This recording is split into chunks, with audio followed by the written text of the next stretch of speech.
Hello students. तो जैसे कि आप इस टॉपिक को देख रहे हैं एक्सरे प्रोडक्शन, आपको पता लग गया होगा कि मैं आपको एक्सरे प्रोडक्शन के बारे में आज बताने जा रही हूँ। तो वैसे तो सभी को ही पता लग गया होगा अभी तक कि एक्सरे कैसे प्रोड्यूस होती है। जब कैथोड से एनोड की ओर, ठीक है, कैथोड से एनोड की ओर से जब इलेक्ट्रॉन्स जाते हैं तो उसके बाद एनोड पर टकरा करके क्या होता है, एक्सरेज का प्रोडक्शन होता है। ठीक है, तो ये एक बेसिक चीज़ है जो कि अभी तक सबको पता लग गई होगी, क्योंकि डिस्कवरी ऑफ एक्सरेज में मैंने बताया था कि उस समय जो साइंटिस्ट है वो क्या कर रहे थे, कंडक्शन ऑफ कैथोड रेस को देख रहे थे, उस पर स्टडी कर रहे थे।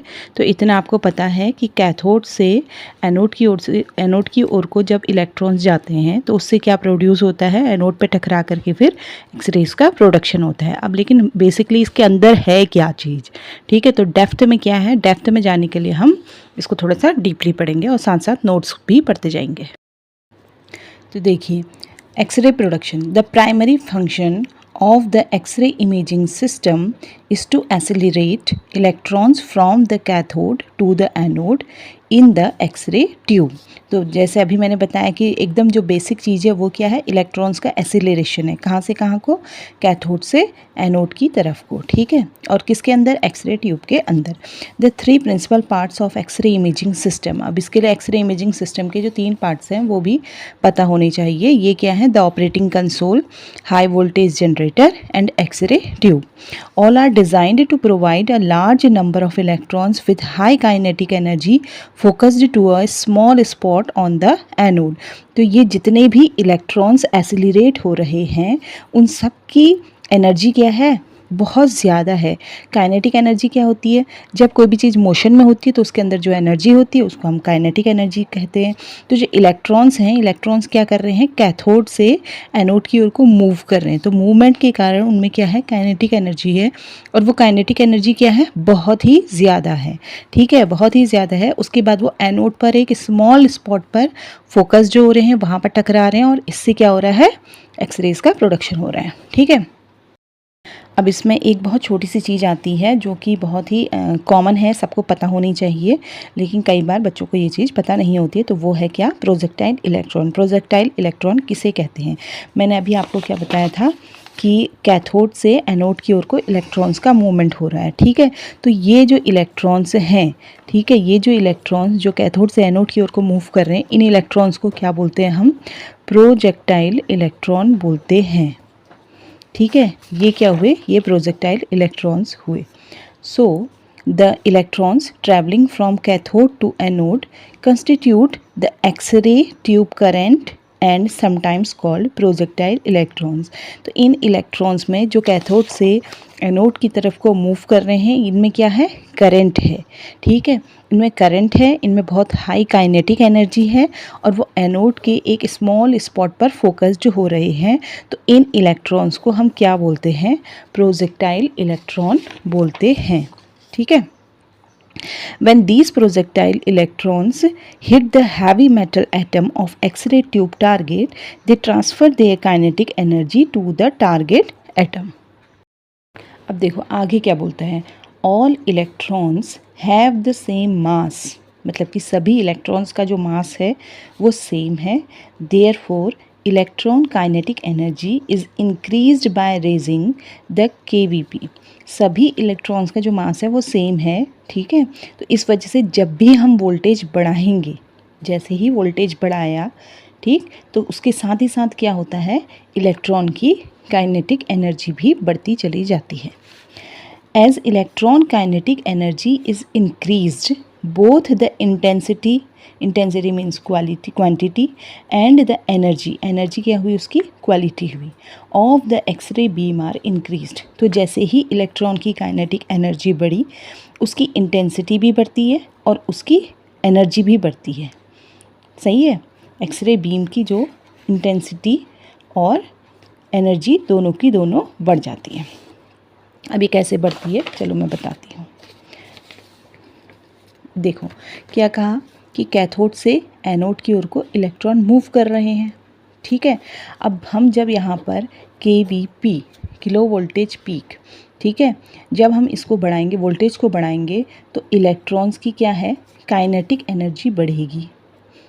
काइनेटिक एनर्जी मतलब कि इनमें मोशन क्या होगा, और ज़्यादा तेज होगा, और ज़्यादा तेज़ी से ये एनोड के जो स्मॉल फोकल स्पॉट है उस पे जा कर के हिट करेंगे ये प्रोजेक्टाइल इलेक्ट्रॉन, ठीक है। और जैसे जैसे हम इसकी एनर्जी को बढ़ाते हैं वैसे वैसे क्या होता है, इंटेंसिटी।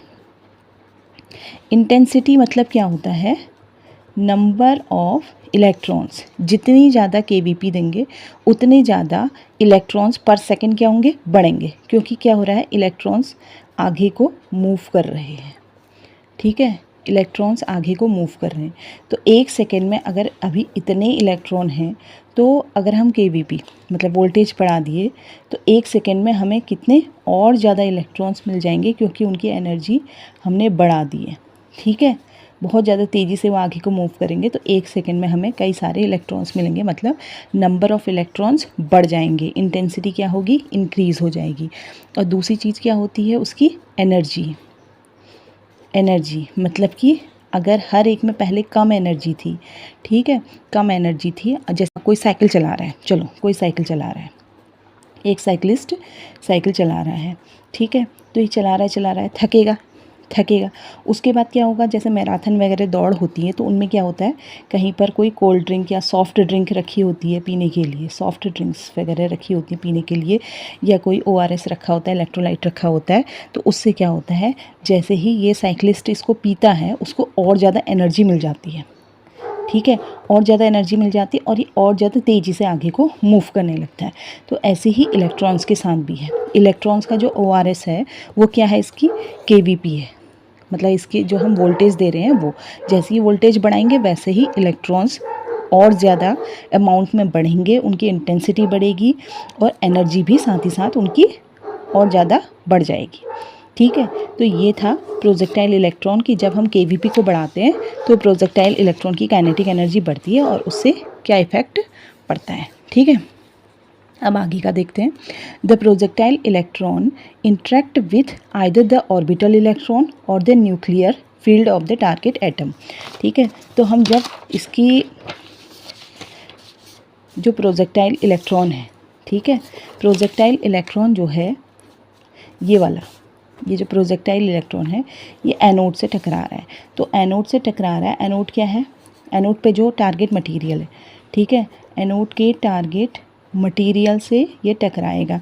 तो बीच में क्या होता है, बीच में होता है न्यूक्लियस, और न्यूक्लियस के सराउंडिंग में क्या होते हैं, ऑर्बिट्स होते हैं। ऑर्बिट्स में क्या हैं, ये फर्दर इलेक्ट्रॉन्स हैं, ठीक है। ये वाले इलेक्ट्रॉन अलग हैं, ऑर्बिट के इलेक्ट्रॉन अलग हैं, सही है, ये भी इलेक्ट्रॉन है, सही। अब क्या है, इसकी एनर्जी, इस इलेक्ट्रॉन की एनर्जी, जो प्रोजेक्टाइल इलेक्ट्रॉन है उसकी एनर्जी ज़्यादा है, कम है, इसका इफ़ेक्ट कहाँ दिखेगा, जब ये प्रोजेक्टाइल इलेक्ट्रॉन टारगेट मटेरियल के जो एटम है उससे क्या करेगा, उस पर टकराएगा। तो अगर एनर्जी कम है तो जो बाहर का जो है, ठीक है, आउटर साइडर जो है ऑर्बिटल शेल, उसके इलेक्ट्रॉन से जाकर के टकराएगा अगर एनर्जी कम है तो। और एनर्जी जैसे जैसे बढ़ाते चले जाएंगे वैसे वैसे जो प्रोजेक्टाइल इलेक्ट्रॉन है, ये क्या है, प्रोजेक्टाइल इलेक्ट्रॉन, वो वैसे वैसे अंदर आते जाएगा जितनी इसकी हम एनर्जी बढ़ाते जाएंगे। तो या तो वो ऑर्बिटल शेल पे टकराएगा या फिर वो न्यूक्लियस पे जा कर के टकराएगा। ये किस पे डिपेंड करता है, ये एनर्जी पे डिपेंड करता है। The projectile electron interact with either the orbital electron और the nuclear field of the target atom, ठीक है। These interaction results in the conversion of electron kinetic energy into the thermal energy and electromagnetic energy in the form of infrared radiations and X-rays। तो जब ये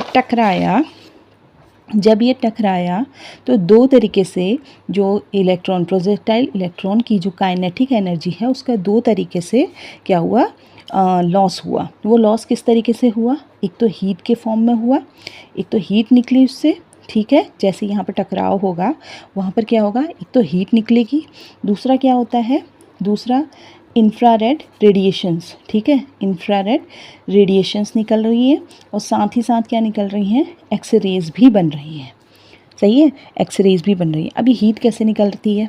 heat कैसे निकलती है? जब हम अपने हाथों को आपस में, दोनों हाथों को आपस में रगड़ते हैं, ठीक है, किसी सरफेस पर रगड़ेंगे, हाथों को आपस पे रगड़ेंगे तो क्या होगा, कुछ टाइम के बाद ये हमारे हाथ जो है गर्म होना स्टार्ट हो जाएंगे। तो इससे हमें पता लगता है कि जब दो चीज़ें आपस में टकराती हैं तो क्या होती है, हीट रिलीज़ होती है, ठीक है। और साथ ही साथ क्या है, इंफ्रारेड रेडिएशंस भी निकल रही हैं और एक्सरेज भी निकल रही हैं। अब कितनी एक्सरेज निकलती हैं? एक्सरेज केवल 1% ही निकलती हैं, ठीक है। इंफ्रारेड रेडिएशंस भी क्या है, ये it is a form of heat की ही फॉर्म है, ठीक है। तो ये क्या है, हीट कितनी निकल रही है, 99% लगभग हीट निकलती है और केवल 1% एक्सरेज निकलती है, जिससे कि हमारी एक्सरेज फिल्म बनती है। एक्सरेज जो दिखती है बॉडी से, जो टकराती है, वो कितना है, केवल 1%, और वही बहुत हार्मफुल होती है। तो अभी का लेक्चर केवल इतना ही है।